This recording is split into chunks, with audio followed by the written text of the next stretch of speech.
A very good morning to all of you. So we will start today's session with the universal invocation. Today's topic is light on the path, rule number 1, 2, 3. So let's start with the universal invocation. And before that, I request all of you to switch off your mics.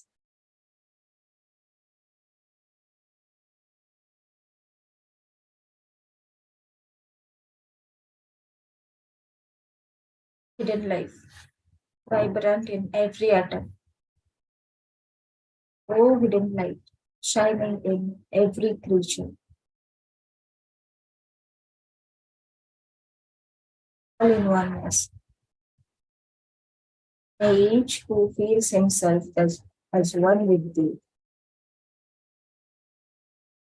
is therefore one with every others. Let's observe silence for a couple of minutes.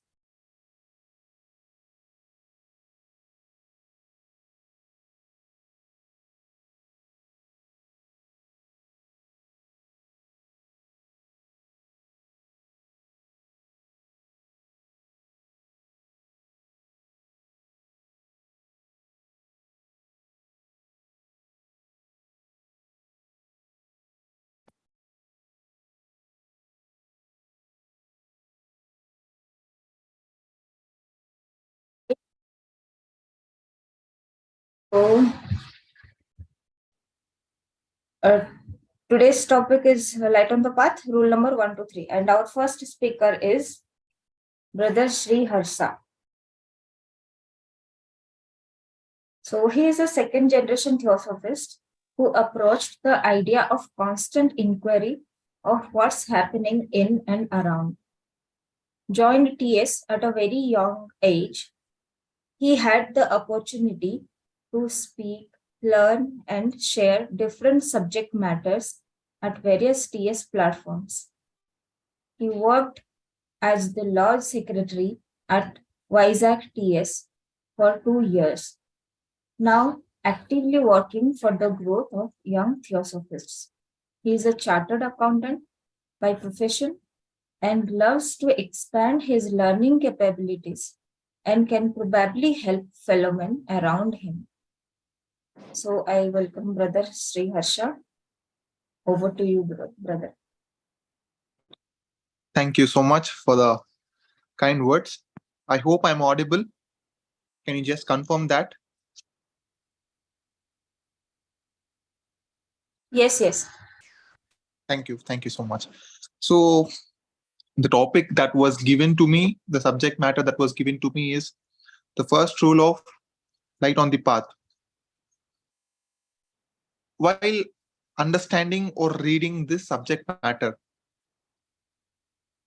it is very short, crisp, but when you get into the deeper understanding, the last Sunday where we had this subject matter of urgency of change, I understood that point only. We do not try to understand the entirety of it. We try to read the lines and okay, we frame it our explanation, our meaning, but we tend to forget the fact what is the underlying point inside, the deeper understanding. It is not to fragment smaller, subtler pieces. It is not that. You have to dive deep into what is actually there, seeing what it is. That is what it is. So the book is very small, to be really honest, but when you dive deep, when you understand deep, oceans of knowledge, oceans of understanding that is available in this particular book. And it is very easy to first read, then the talk of understanding, the talk of meaning, that is a different story altogether. The first rule talked about killing out something called ambition. The first few rules talk about kill out. It is specifically mentioning the word kill out. Why does this word kill out? There are two ways actually to kill out anything. either by fighting against it and you win, and later you declare yourself as a winner and the achiever or the conqueror, and you complete yourself as a winner of the life. Then you say, I've killed out a particular thing. In this point, you ignored one important thing, that there is something called, for every action there is equal and opposite reaction. So when you are killing out something, automatically you get it back something, right? When you try to push your enemy, the enemy reverses back. This is one set of ideology that people applies to kill out. There is another thing also to kill out anything, that is nothing but use something that is opposite, which is, for example, uh, there is anger.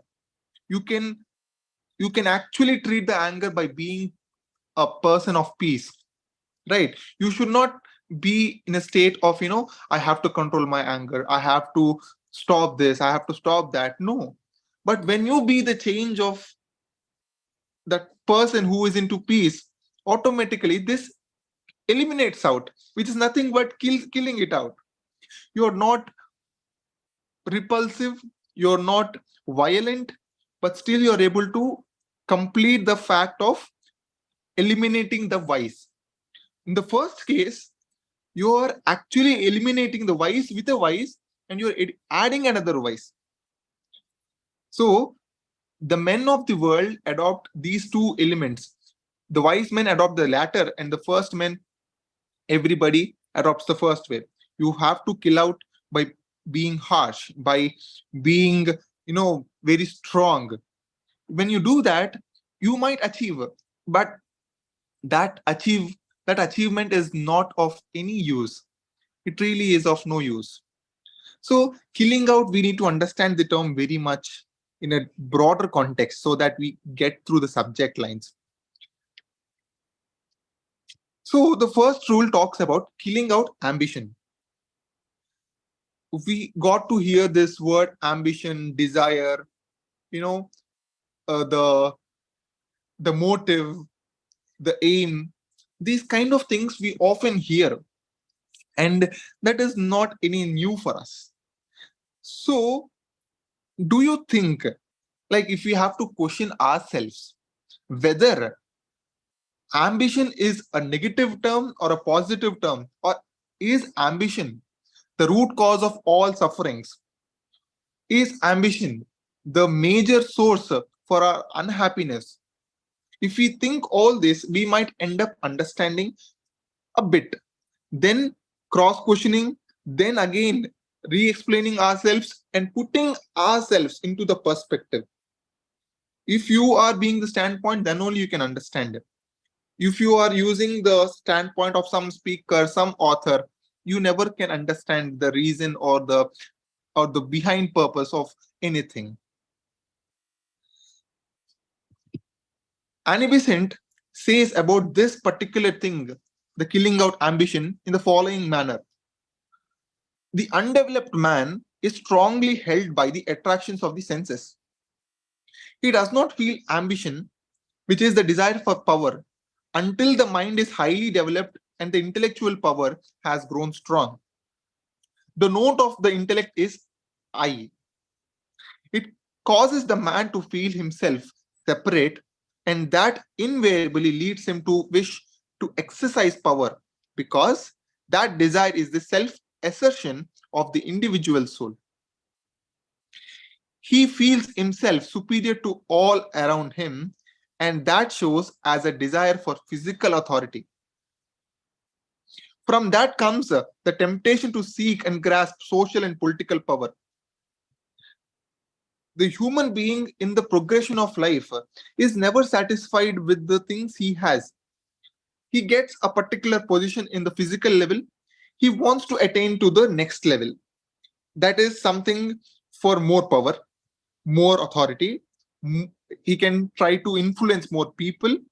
That is one power. Again, from there on, he wishes to have something more. He wishes to have something more and more and more. As long as he's wishing that is something more physical, more gross level, it is nothing but he's trying to actually restrict himself every single day because he wants himself to be superior among others.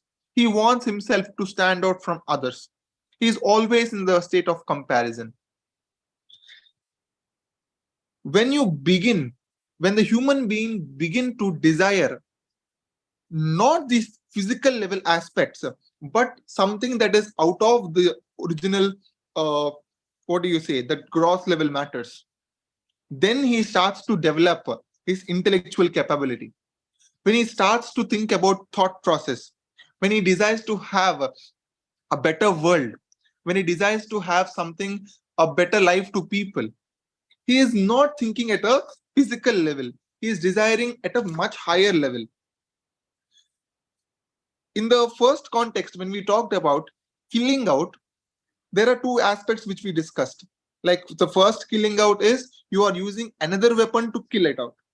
The second is that you are using good to reduce the bad, right? So in this context also, we are not trying to be like, I don't want to be desirous. Being desirous is wrong. I have to be very much undesirous. If you are persuading yourself in this way, eventually what happens is you're creating a repulsive mode which will make yourself very exhausted, very much exhausted. But when you try to replace this feeling of desirousness with something of that is acceptable by to the entire humanity, right? For example, you are thinking about the welfare of the entire humanity around you. You're thinking welfare of your friends, family, something beyond the normal things. Then automatically the selfishness which you have inside will get drastically reduced. The philosophy of the first rule is pretty simple. You have to be very much online. You have to recognize that you are on the path of understanding and discriminating what is good and what is bad. In Bhagavad Gita also, Sri Krishna says one must actually describe himself actually and able to discriminate what is action and what is inaction and what is inaction in action and vice versa also.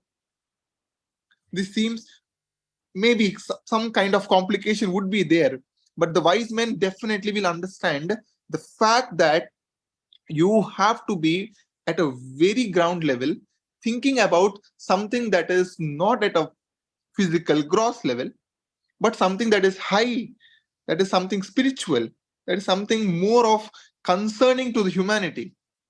Automatically the gross level of desires will get eliminated by its own. This is the simple rule.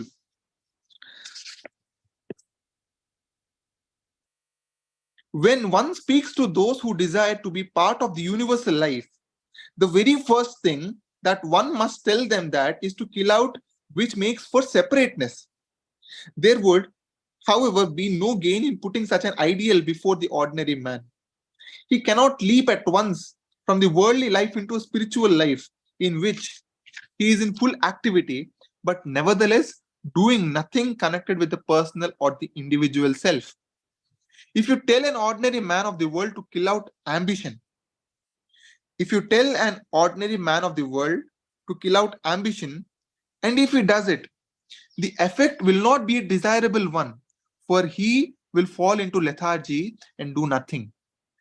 So if you go and tell to the ordinary man that you need to stop having this kind of ambitions, you should stop running after whatever that is there in this human life, then he would become so repulsive, so violent for himself. He would be harsh. This is especially for the men who are in the path of progress and spirituality and who are disciples. This is not for the ordinary men who are into the race or competition, and if you go and tell them and explain this is not how it is, then they would be very much reactive, and they'll not understand the inner sense of it. Ambition in the undeveloped man shows itself as the desire, let us say, to gain wealth so that he may satisfy his craving for physical luxury and bodily enjoyment. Later on, when he develops intellect, he becomes ambitious for power. Even when a man has transcended the ambition for power and the prizes of this world and is working selflessly for the benefit of humanity, there still remains very often the ambition to see the result of their work. Even at the stage of spirituality, even when you think that you are selfless, there is still a point that you feel that your work needs to be recognized. That thinking itself will make you again fall back into the prey. Many people are devoting their time quite willingly and quite earnestly to doing good work. If you see, there are many good people in the society, however, they are working, whatever terms they are having, they are doing their own best work. But they like others to know it and to say what good and useful people they are. See, the approach you are able to understand, they are doing good, that is selfless, they are doing for the welfare of the humanity, but the approach they are seeing is they want themselves to be recognized that they are good, that they have the the keys for the change. That is also an ambition. That is also an ambition, mild certainly as compared to other kinds, but still it is personal, and anything that is personal stands in the way of disciple. So whatever that you feel is belonging to you, and if you have that it is yours, and you have the sense of attachment for that thing, for that purpose, for that ideas, then automatically you are going away from the path that is actually told or stated. You understand? To be really honest, this path can be followed, cannot be followed, is up to the choice of the individual. But when he is choosing the path, he needs to follow in the best way possible. That is why there is a path.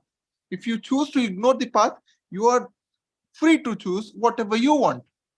But when you are in the path and you still become personal about you few things, and you try to make growth and you're unable to make growth, you try to complain later about the path itself. That's what happens with the human beings. We go and work and we don't achieve that result, we try to complain. Rather, we should have to understand what is the thought process, what is the mistakes, what are the things that I have done, which made me feel, which made me lose, or which made me give this kind of dissatisfaction. In this sense, we need to think.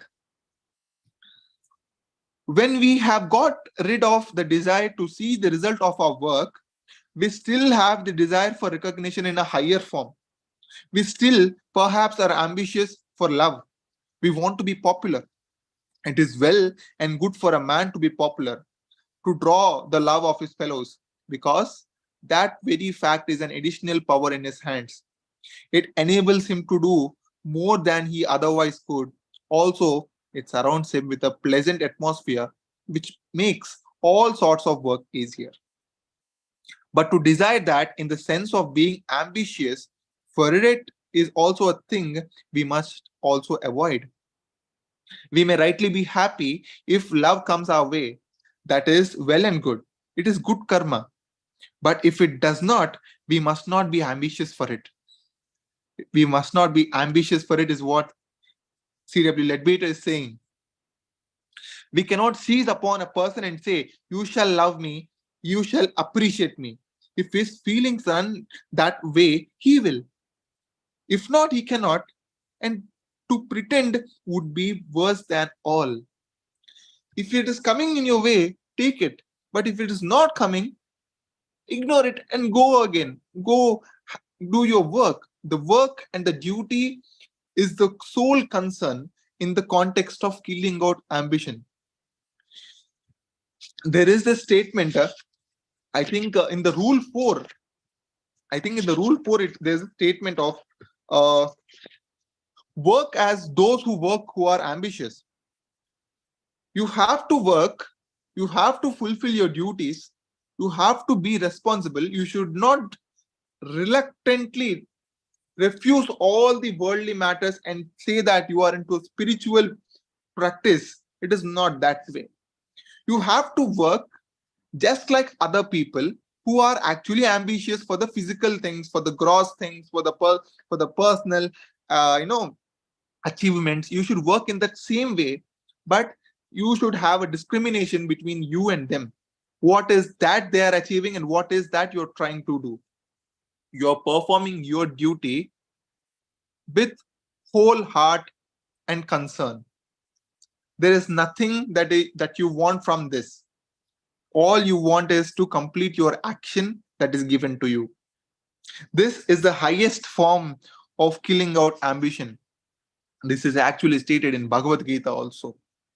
Nishkama karma, they say, right? You do not seek anything, but you still perform the action and duty and be there.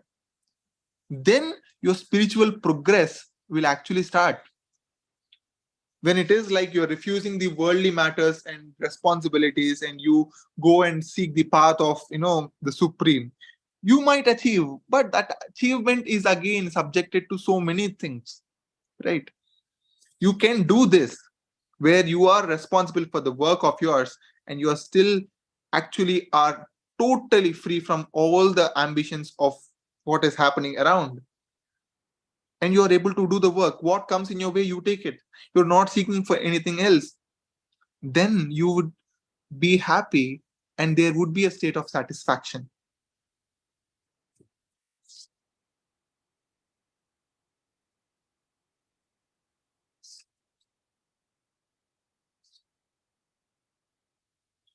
So, in this context of the first rule, killing out ambition, if I have to summarize in few things, like in a few sets, first, you should actually, before killing out ambition, you should understand the thought process. That is, whether should I kill out the thought? Because before desire, what comes first is thought. So, do you have to kill the thought? You have to ask that question. The answer is, again, there are two aspects to it. The first aspect is killing out the thought by being repulsive, by being violent, by questioning that thought process. Then you become violent and reactive. There is a reaction to it. As the Newton's third law, for every action, there is equal and opposite reaction. And there is the second aspect, which we discussed as well.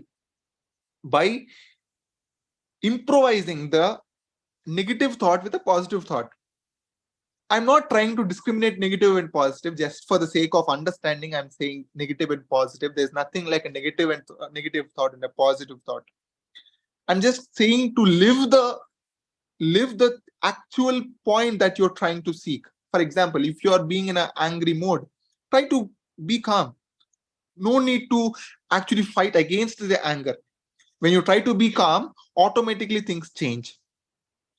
When you change this process, automatically you'll understand the reason for ambition, and eventually you can apply one or the other way, the first way or the other way. When you the wise man will definitely will adopt the second way, because the first way will give again reaction, the second way will give him satisfaction. So ambition is not a bad term. You have to be ambitious, you have to be desirous of something that is very higher, very higher. At a very subtler level, you will see every purpose, everything that is existing, non-existing, is born out of desire. So when you work according to the plan of the Ishvara, when you work according to the plan of the Supreme, when you are in that plan, everything will fall in place. When you find yourself unfit in that plan and you try to make changes, then the trouble starts. Then you have to be in the cycle. Then you have to work hard. There is no effort in spirituality as such. If there is an effort, then automatically you will face the result, because effort brings result. And again, for that result, you have to work hard to get another effort and another result, and so on and so forth. So with this, I end my first session of the first rule from Light on the Path. Thank you so much. Thank you, brother. It was a very nice talk explanation you have given about this rule one. And our next speaker is Brother Shikhar Agnihotri.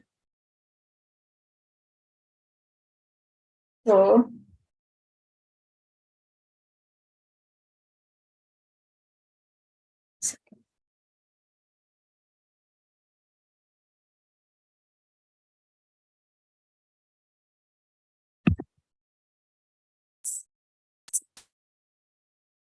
sorry for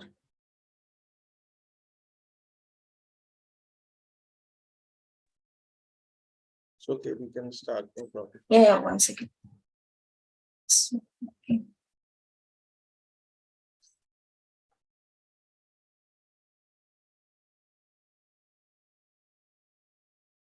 So, okay, I'll give a short description, introduction of him. Everybody knows him, so no need of introducing him. But still, it's a protocol, so I have to introduce him. He has joined, Brother Shikhar has joined Theosophical Society in 2008, and he has taken his voluntary retirement, and he is now working as a national lecturer and international lecturer, and he has given so many uh, talks and lectures in many forums, and so I'm okay. Let's welcome Brother Shikhar. Over to you now. Thank you, Sister Smita, for the introduction. You can hear me? Yeah. No. Good morning and namaste to everyone, and welcome to this session. Before I go into the subject allotted to me, rule number 2 and 3, I would just like to share a couple of things about this theosophical gem, one of the theosophical gems that we call of at the feet of the master, the voice of the silence, and the light on the path. And since we have very limited time, so I'll be brief about that. So as you can see, these are the rules that we are talking about. And if you see there on the left hand side, the rules are numbered in the Roman numericals 1 till 15. And these are the numbers that we are following, 1, 2, and 3. And on the right hand side, if you see, this is just for the people who have not read Light on the Path, or sometimes there is some confusion about the numbering. So on the right hand side, you see the numbers numbers 4, 8, and 12, and 16, and 20 are missing, because the original was the left one, the Roman numerals with 15 rules, with a set of 3 rules on each leaf. But later on, some comments and notes were added by the Chauhan. So in the new book, those comments and notes were numbered as rule number 4 or 8. So that's what when Brother Harsha was referring to rule 4, if those were those comments and the notes about these micro aphorisms, we can say 3 words, 5 words. But on this page, a very important thing that we can see is on the bottom left, not on the table, but below, that these rules are written for all disciples. And so before, like at the feet of the master is dedicated to all those who knock, basically all those who are interested in this approach, or want, they have seen the outer life, how is it going, and they are not satisfied or contented and they want another path to go. So people who knock, people who want this kind of knowledge, so that is for them. But this book is specifically, it says that these rules are written for all disciples. Attend you to them. So we can study them, we can share them, but if we want to follow them, it's okay. But there may be many people out there who would, instead of getting encouraged, would rather get discouraged or rather ignore all these rules and even tell them anti-developmental or anti-evolutionary. Because if there is no ambition, how can a person grow? So that is one thing to be taken into consideration.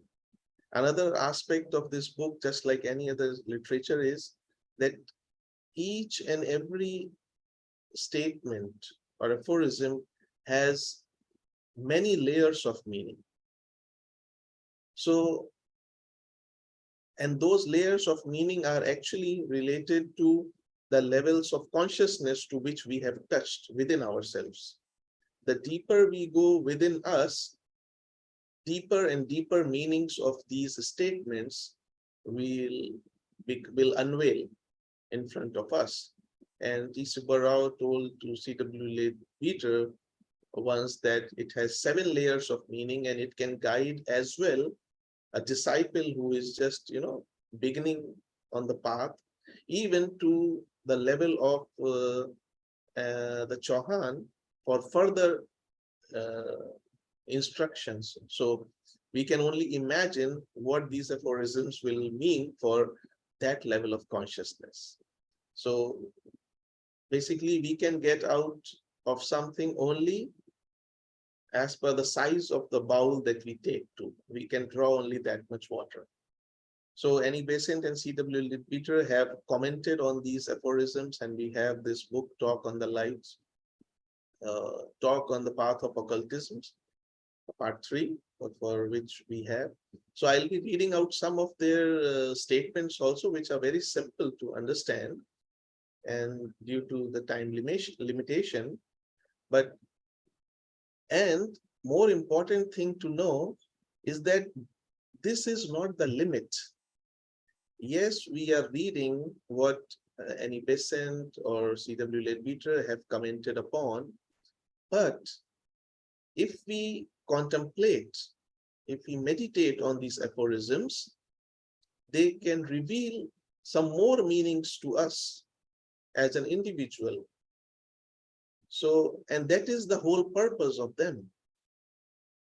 Because HPB once told APCNet that because he was like, why this, all the knowledge is not given in very simple language, why there are always contradictions and paradoxes. So HPB said that such are the traditional modes of teaching by provoking perplexity. Why? Because if something is very smooth, if life is very smooth, we don't grow actually. The real growth happens when there are obstacles, challenges. Then we develop our physical capacity, our emotional capacity, our mental capacity.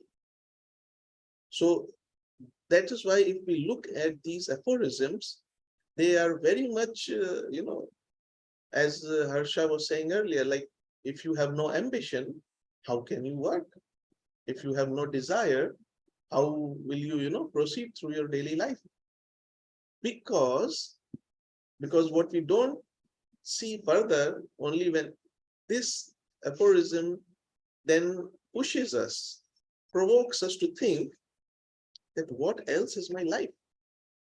Is my life only running after my desires, my ambitions, and at the end of it, whether some fulfilled, some unfulfilled, and then I leave the body, and that's the end of it? Or is there any other way to do it? As he mentioned also that in the absence of ambition or desire, the sense of duty and love pushes us push us to do our work. So in that case, what happens that I am not doing it as because I want something out of it, but I am a bank manager, I am a teacher, I'm an engineer.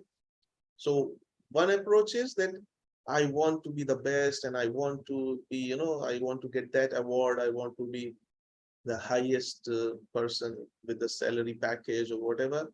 Or the other aspect is I am this holding this profession. I must do it with the best of my ability, best of my knowledge, and then whatever awards, rewards, or whatever comes my way, okay.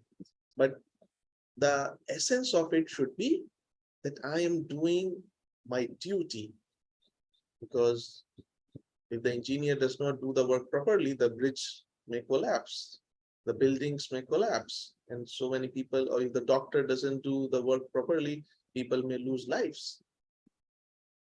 But what is the motive behind it?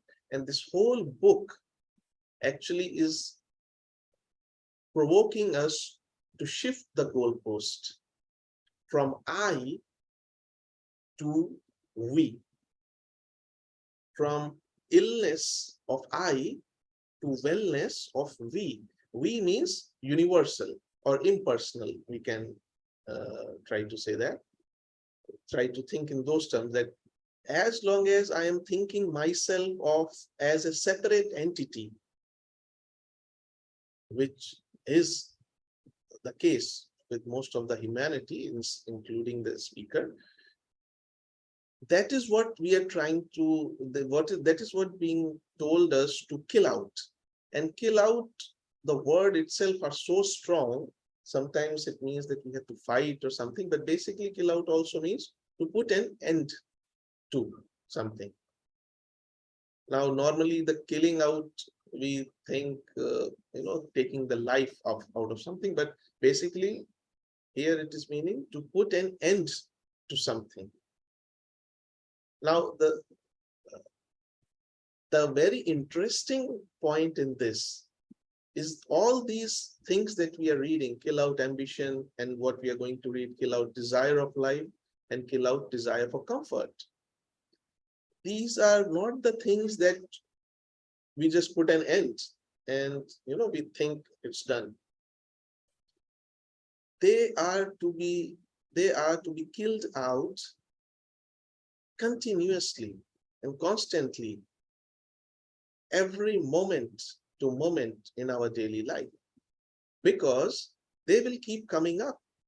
It's not like I today say, okay, I will not have any more ambitions. No, because of my past habits, the mental structures, that will come out. So to be aware of that ambition, to be aware of the desire of whatever thing that is coming, that is separating me from the other, we have to be aware. And that is why meditation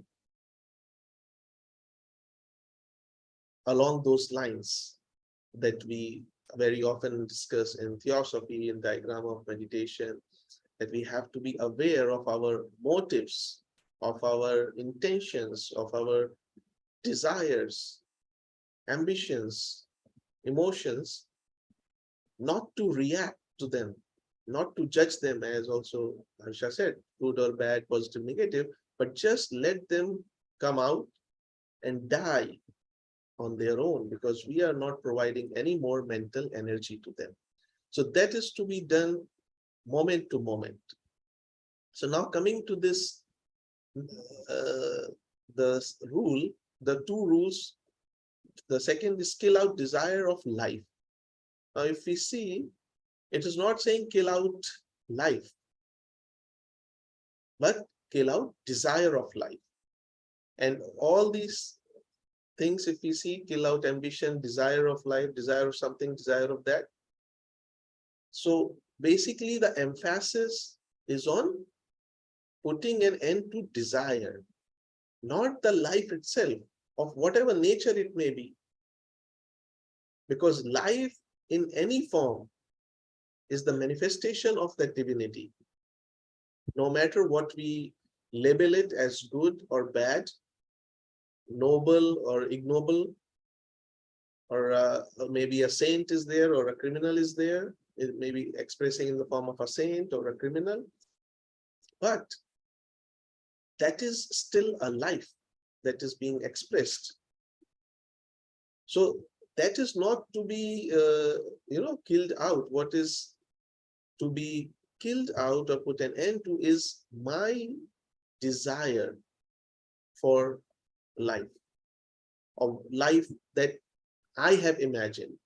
And what I have imagined, that I have to be in a race to earn more and more positions, to earn more and more security, more and more profit for myself and those whom I call my family.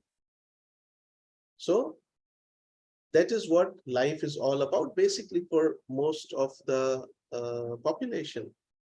So that is what is being told, to put an end to that desire of the idea of that life that we are having, to get rid of that desire to increase and expand materially, and just my own individual and separate life. And the only desire, Annie Besant explains that the only desire, basically what should remain, is wherever in the universe I am needed at any time, I should be willing to be there. Basically, doing my duty, which is due to humanity. And it happens all the time, and we see that these situations in our life keep coming as tests. Like, I'm in a job, and today I'm posted in a very good city, maybe with all the facilities and everything. But tomorrow I am posted in a rural city, rural place, where there are very few, comforts. Or so how will I feel about it? How would I respond to this situation? One person can become very upset, frustrated, desperate, and will try all resources to stop that transfer posting. But the other person on the same may accept it and cheerfully and go and do the duty there. But we can only do that if we see the life in the larger picture, that I am not wanting anything for myself, but wherever I'm needed, I'll go willingly. And when all desire of separate individual life has been transcended, and all personal preferences are gone, anyways, and says, then the need of the time guides the choice of the spiritual person. That is what the guiding light will be. When there is no more my personal desire, there is no more my personal ambition, then the divine plan, the divine will guide my choices. There will be no personal choices, no personal preferences, but only those which are guided by the higher one. And so such a person will go wherever the help is needed. But there is a downside to this rule also, because Annie Besant brings it out, and she brings it out because of the note that the Chauhan has given, because the rule says kill out the desire of life, but the note says respect life as those who desire it. Because the danger is that if maybe the person begins to see like this, he may regard life of other people or the way of their living as worthless. Because, I see everything is transient, temporary, and nothing is, valuable. The only valuable thing is Brahman. And, but what are these people doing in their jobs and work and fighting, whatever? That should not happen. because the person may take up an attitude of contempt towards the world and his fellow men. He may look down upon them, Anibesan says, and despise them as foolish people, and may speak of them contemptuously and consider their motives very petty. And this is why the note is there: respect life as those who desire it. And this is a very important point, actually. And a very quick, small story I would like to share on this from the life of Buddha, I mean, his disciples, that how we treat other people comes back to us. So we should, when we are going through this path, we should not become judgmental or contemptuous about other people, but should become more considerate. That there were two brothers, two brothers, Chul Panthak and Mahapanthak. And I don't know which one was elder or younger, so I will say one or two. So one was already in Buddha's monastic, I mean, in that along those lines. So he was living in the monastery and he's doing good meditation. So everybody looked up to him. So his younger brother also wanted to join. He came and joined the group, the Sangha. But he could not meditate. He was, all the time distracted and he could not do it. So he told many other monks, they suggested him something, but to no avail. And so basically one day his elder brother told him, why are you doing this? Because of you, people are telling me that your brother is not a good meditator, or, so it's like bringing bad name to me. So please reconsider your decision. So this younger brother thought, okay, since I am the cause of this, so he thought over it, and then he thought he would leave the monastery next morning. And Buddha, as usual, his routine was that in the morning he used to see where all places or who needs help. So accordingly, he used to, give. So he just stood on the path from where that younger brother was supposed to return to his home. And when he saw Buddha, and so he, saluted him. And so Buddha asked, what is the point? What is the problem? So he told him everything. So Buddha gave him a small piece of cloth and he said, you go and sit down in your place and you put this on your knee. And every time you say one mantra, that in Hindi it says, apavitrata ka nash ho, that impurity is put to an end. So you say that, and every time you just rub your hand over the cloth, white cloth. So he thought, okay. So and then he went and started doing it. He did it for quite many hours. And suddenly he slipped into very deep meditation. And in that deep meditation, he saw that in the previous lives, this younger brother was very, very intelligent. Very intelligent means not only clever in the sense, but very intelligent and very philosophical. And he had a very high level of knowledge. But this tolerance about the people, with the people around, as in this sutra that we are studying, this compassion and consideration for the people around, that he did not have. So he used to pass very judgmental comments about the others. Oh, you're foolish, or you are this, or you don't understand this. Like, it happens. So due to that karma, he is put in a situation in this life to face the same situation, that he is considered a foolish, stupid person, where he has to then undergo all the situation. And then, of course, he overcome that due to Buddha's guidance, and he, became, of course, he continued to remain and became a very good monk. So that is why it is very important that everything is divine, so everything is to be respected, no matter in what form that is coming, that is, it is manifested. So, so that is what a very important point Annie Besant is saying, that there is in this an immense difference between the way in which life is regarded by an ordinary person and the one who lives in the eternal. And the practical outcome of it is that higher a man stands, a human being stands, the more is he tolerant of all life. And tolerant, by tolerant means, does not mean this tolerant on the outside, pretending to be tolerant, but inside having, a lot of negative thoughts.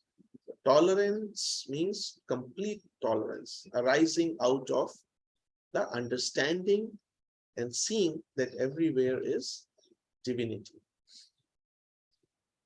Okay, now since the time is less, and I'm moving to the next aphorism, which says, kill out the desire of comfort.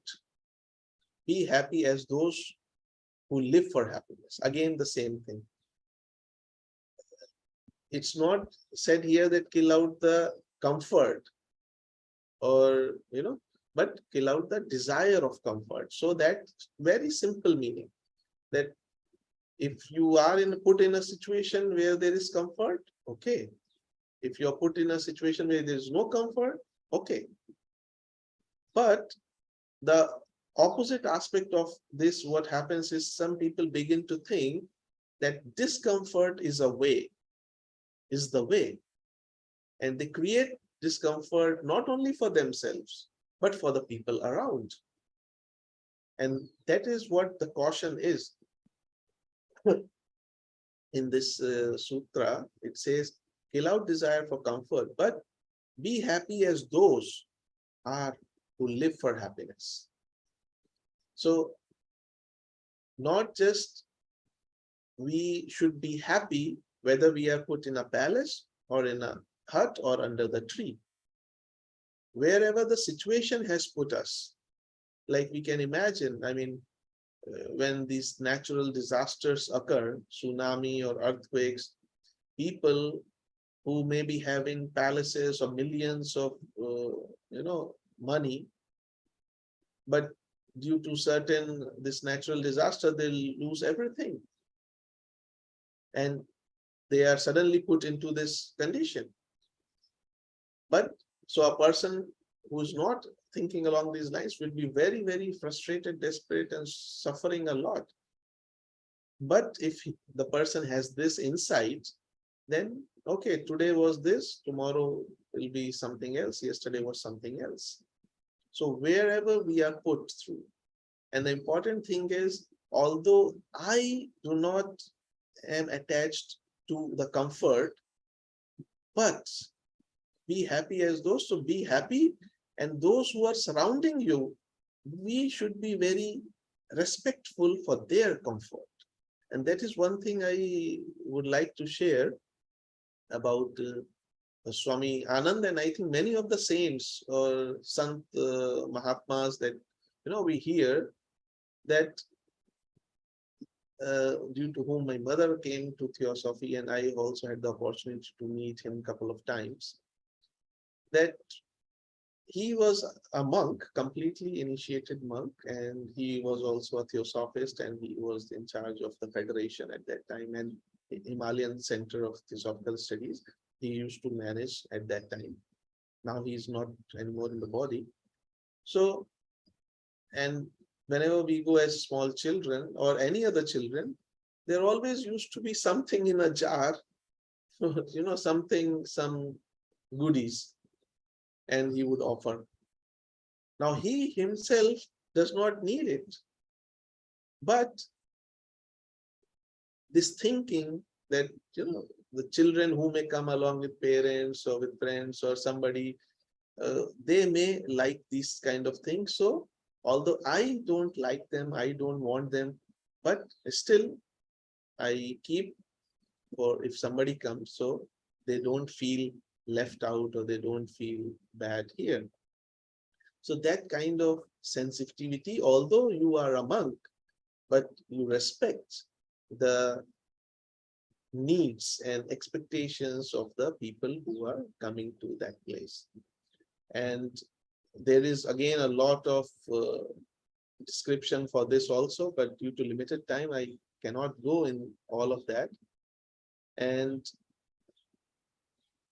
let me see,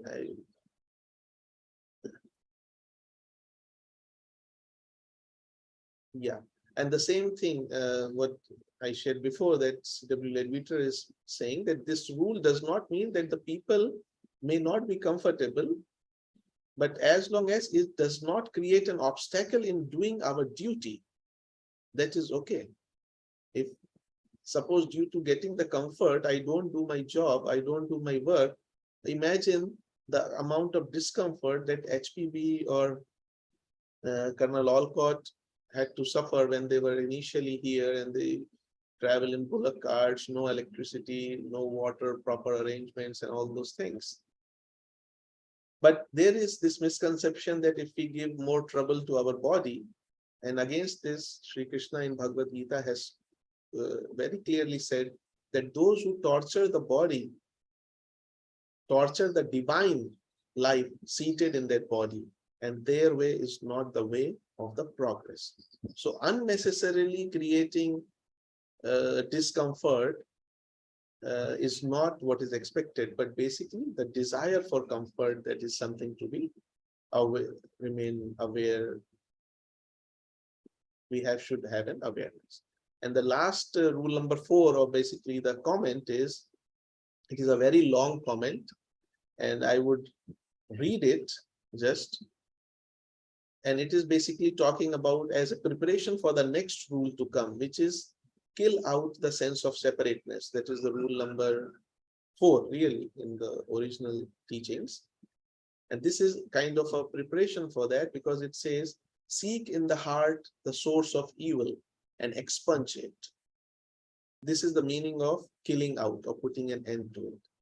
Because there is no such evil outside. There is no Satan. There is no anybody outside who is, doing anything to us or who is against God. No. The only thing is the source of evil is within us. And what is that?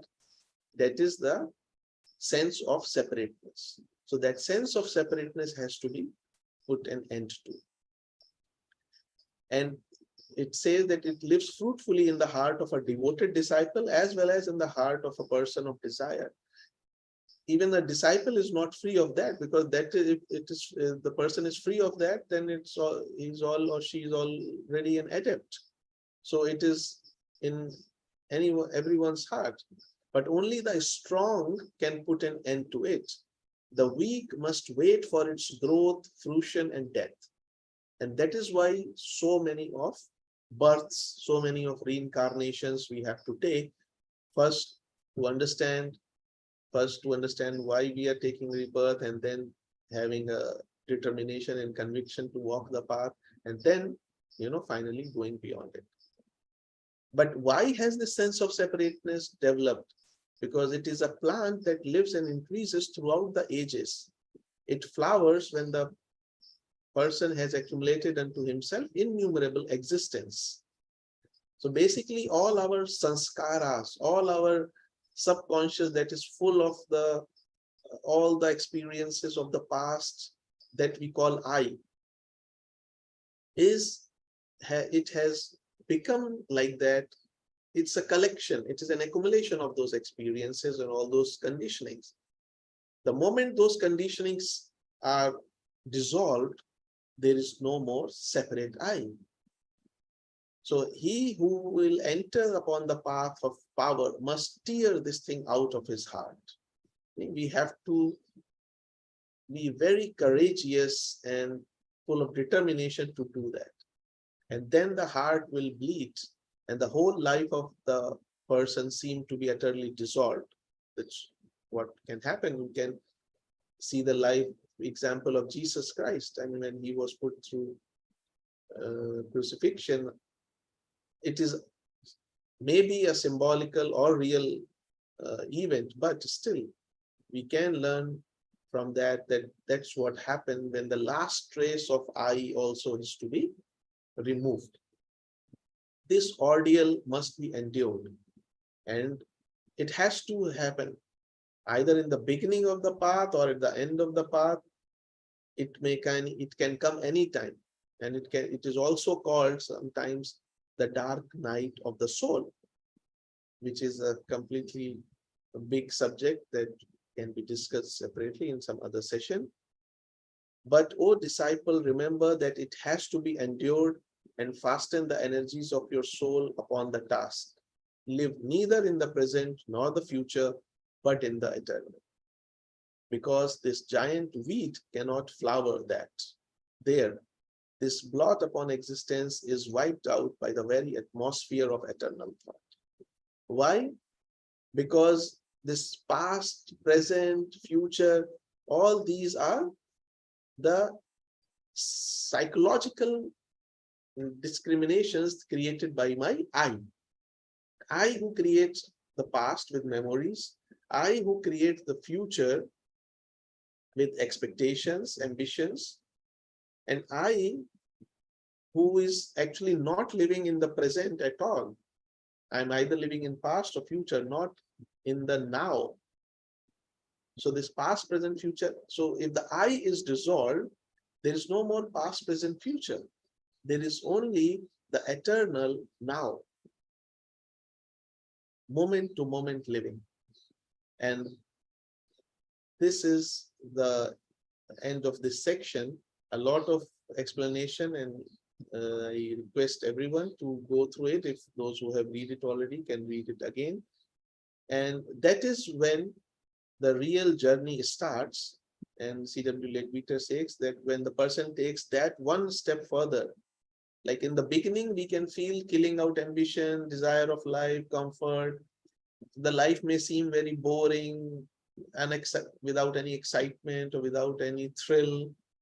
But that lull, if we cross that lull, that phase, one step further to realize the life of the self, the grander self, then instead of wanting to fall into inactivity, we'll go on to become the super active person, guided by the divine plan. And the motive power in that will be oneself, and it will steer the person to far greater activity than ever before, because it is infinitely more powerful than any lower motive, and the man who works with it to fulfill the higher purpose of the deity will gain infinite happiness and infinite peace. And with that, I conclude this session, and sorry for the time little beyond. Thank you. Thank you, brother. It was a very nice explanation, nice talk. So I'll just will take gist of it very quickly because we don't have much time. So it's rule number 1 to 4 is, we need to understand what our author wants to say and what the explanation our masters have given. Kill out is what to kill out and how to do it. So as our brother Sri Harsha and brother Shikhar has explained. So if kill out ambition, then what next? So this is the question might come into our mind, that if kill out ambition, then what next? What need to be done? So because of that, our masters have given explanation about that, kill out ambition, but there is a but, that we need to work as those work who are ambitious. So like that, all the 3 rules he have explained. Kill out desire for life, but live as those who live their life. And kill out desire for comfort, but live as those who live for happiness. So he has explained all the three rules, and in the that is the fourth rule. And as Brother Shikhar told, that in the continuation of the fourth rule, before going to the fifth to eighth rule, he has seek to your heart. So nice explanation and nice talk. So anybody wants to add something? Otherwise, we will close the session. Okay, 1 minute. Smita Gyan Pragyanji. I am Professor Hemant Sharma from Jodhpur. Yes. Retired professor. Just 1 minute I will take to Brother Shikharji. He has explained an interpretation. I appreciate his time and space, present, future, and past, as compared to our living. And the concept, I appreciate, I like this concept, I for illness and we for wellness. But I want to know, he has used one term slightly negative, this killing the desire again and again. If we replace in psychology and management, self-regulation or self-management, or we can control our emotions or our desires. So in place of killing the desire, brother, I'm not criticizing or making any comment, but I want to know, I want to gain something from you. Very, very appreciable your context as 1, 2, 3, and again 4, 5, and 6. But in place of this negative word as violence, we use peace and non-violence. So killing the desire, if we have just manage as in management, self-direction, self-understanding, then we shall have this happiness, wellness, health, or other aspects. In Sanskrit, it is known as Apyudaya Nisres. I want to have some justification from you. Just have a chance. Thank you very much, brother. Thank you, Hemanji. And actually, very lately you have pointed out, but yes, I think I already, when I said in the beginning, I think I covered that part, that what you are saying, usage of the word, and yes, that's what HPB has very clearly mentioned, that in such kind of teachings that is the traditional modes of teaching, by provoking perplexity. You see, just by listening to that statement, so much of thinking has occurred inside you. You are thinking this word is not good, that is not good, we can replace. How? Because that statement itself has, provoked something inside you. Exactly. So that is the whole purpose of it. We can use any word, any word or whatever. I mean, people can, want to do or use or not use. But the motive behind that is, as long as it creates some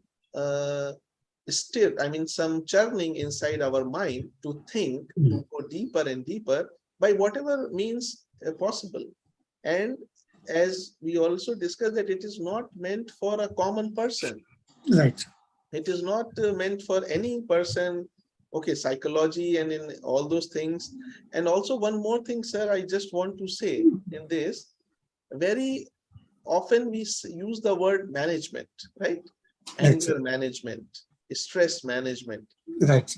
But we don't talk about ending of stress, ending of anger, because we don't even, the psychology does not even, I don't know if it sees the possibility that there can possibly an end to anger, end to stress. But maybe anger and stress is taken to be natural human things, which is not at all as per the spirituality or philosophy, because that is not the real nature of a human being. That is the nature due to certain things that we have taken up. So what we here is being talked about is ending of thing, not just managing. So I don't know if I thank you very much. Clarification, but thank you. Thanks. There is a comment. Taralji is also there, and by Brother Ganeshji. Taralji, do you want to say something? Yes, Shikharji is saying something. Ganesh ji. I would just read the comment by Brother Ganesh from New Zealand. Thank you for joining, sir.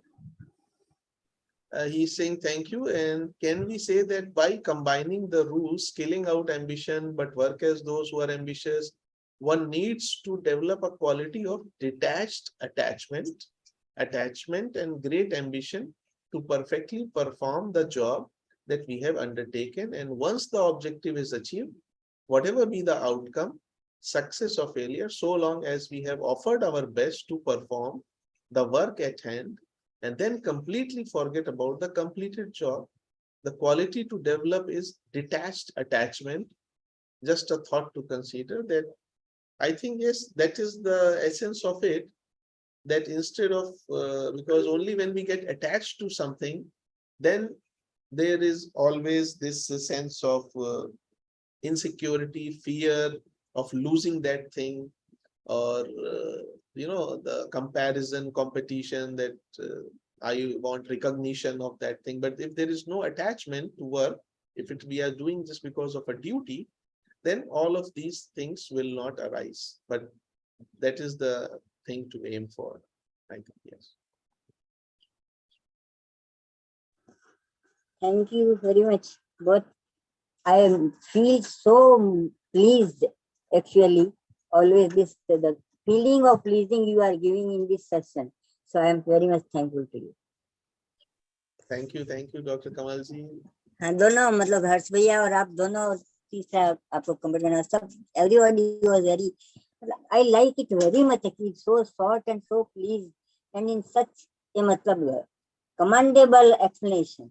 So I am very much happy actually. मतलब you give me a great happiness actually. You are giving you. मतलब बहुत अच्छा लगता है, बहुत ही peaceful, energetic and जैसे कोई बहुत जॉयफुल मतलब जगह आप पहुंच गए हो, इस तरीके से मुझे लगता है। और इसीलिए मैं मतलब कुछ कहना मुझे नहीं है, मतलब मेरे को अंडरस्टैंडिंग पे ही मतलब अच्छा लगता है। पढ़ा सब है, परंतु पढ़ने से वो कुछ नहीं, मतलब सुनने में और समझने में और डीपर टू डीपर ओशन में डीप जानने में बहुत मजा आ रहा है। उसमें अब वेरी मच मतलब ये आपका मतलब हेल्प है ये एक तरह से हम लोगों को। Thank you very much. Thank you doctor Kamal ji. मुझे तो लगता है कि मतलब I feel very much more alive, more good, है ना? So this is it. Thank you. Please join the Young Indian Theosophist, and yeah, we go Young Theosophist. That's why I always try to join this. Thank you. Because they are so much and great. जैसे कोई नया मतलब हवा चली आई है, बहुत अच्छा pleasing लग रहा है, और मतलब बहुत अच्छी कोल्ड ब्रीज, और आप ओशन को देख रहे हैं और उसके अंदर से सब मतलब वो निकल रहा है, और आप ठीक डीप में चले जाते हैं। तो आई एम वेरी मच, क्या कहना चाहिए, शब्द नहीं मतलब मेरे पास इस समय, परंतु क्योंकि आजकल शब्दों से मैं बहुत कम हो गई हूँ, तो मुझे लगता है कि बहुत अच्छी, पर समझ में तो मतलब बहुत अच्छा लगे। Thank you aunty, thank you for joining.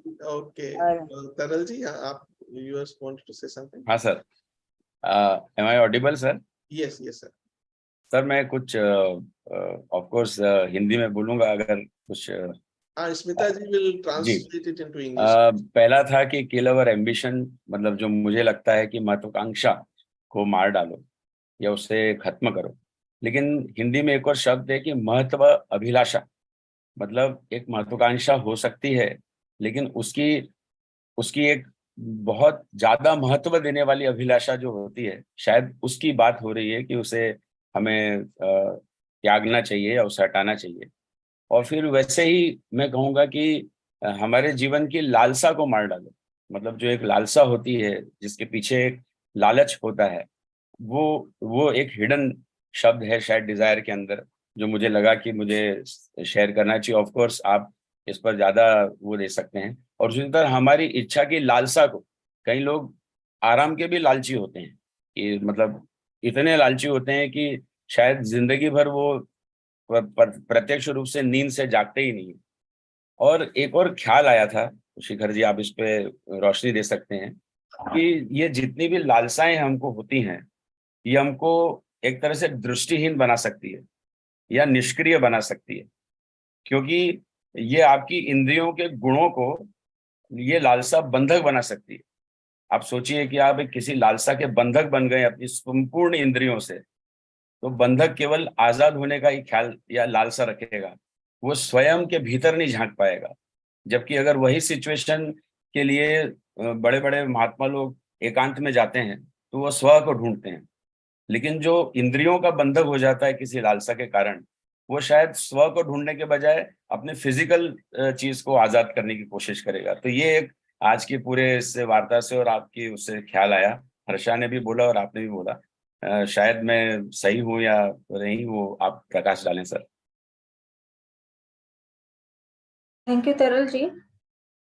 I don't know this much pure Hindi, so I think Shikhar Bhaiya is the या Shikhar ji can say. correct person who can. Taral ji has just raised some use. He has used some Hindi words in comparison to ambition and desire, and basically he is making the point that the desires actually make us their slaves, and the real person who is free is not the person who is free, like in outside world we call we are independent, we are free. No, actually, I want to make an independent choice or free choice. But the question is, are we really free to make a choice? Because otherwise J. Krishnamurti would not say the futility of choice. Because when you see a thing clearly without any attachment, there is no choice. There is only one thing that is to be done. There is no more choice to be made. The choice means I am not able to see the thing very clearly. Otherwise, there is only one thing. And that is what he is meaning, and rightly so, that our desires, not only desires, our prejudices, purvagraha, our conditionings about certain people, about certain religion, nationality, also make us their slave. And we are not able to see beyond our conditioning. So that's right. And I would also give you one word to think about, which is highly respectable word, highly adored word, but really think of the meaning of that word, which is called mamata.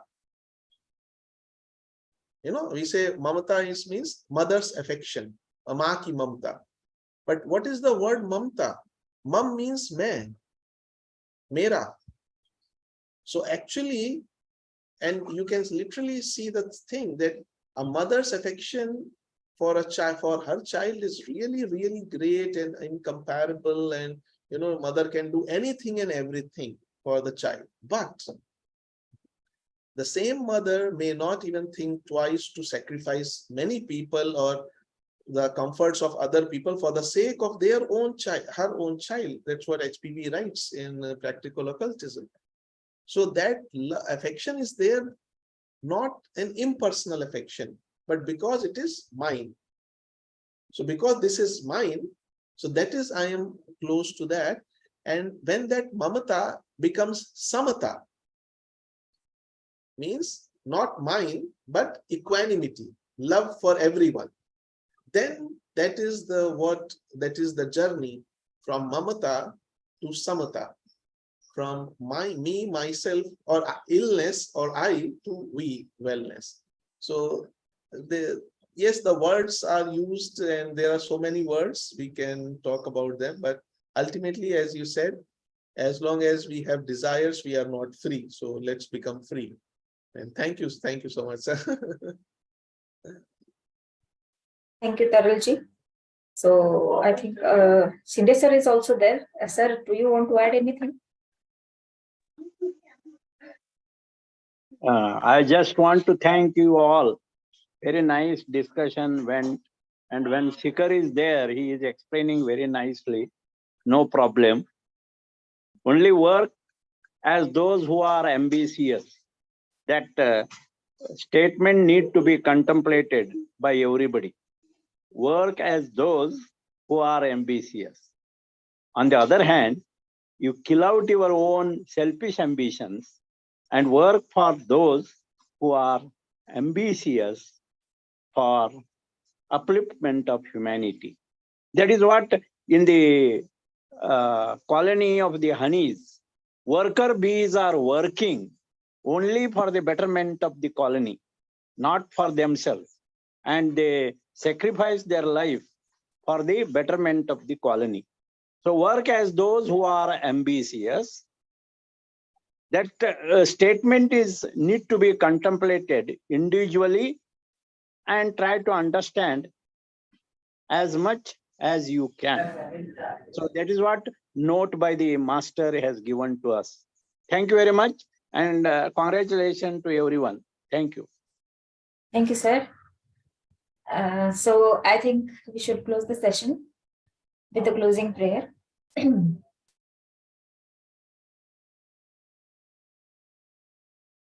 Sarve bhavantu sukhina, sarve santu niramaya, sarve bhadrani pashyantu, ma kaschid dukhavag bhave.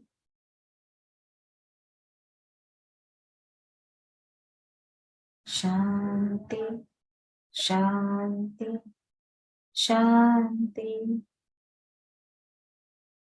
Thank you everyone for joining. Thank you for both of our speakers, Brother Sriharsa and Brother Shikhar, and all the participants. So now the session is closed and we will meet next Sunday, same time with new topic. Till then, happy Sunday. Thank you. Thank you, Smita.